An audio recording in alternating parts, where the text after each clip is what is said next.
Isang tanong na naman po, ang tipong subscriber ang tipong sasagutin. Pwede ba daw paliguan yung mga inahing baboy ng mga bagong kasta?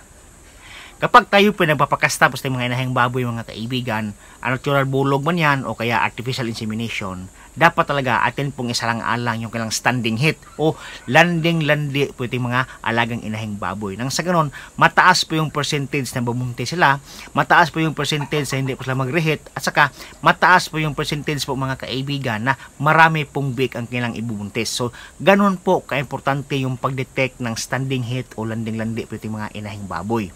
Kapag tayo po mapapakasa mga kaibigan, para marami po yung biik doon sa ating mga inahing baboy, sa araw mismo ng bulog, wag na wag po kayong mapapakain sa mga inahing baboy nyo para hindi po iinit yung kanyang tiyan.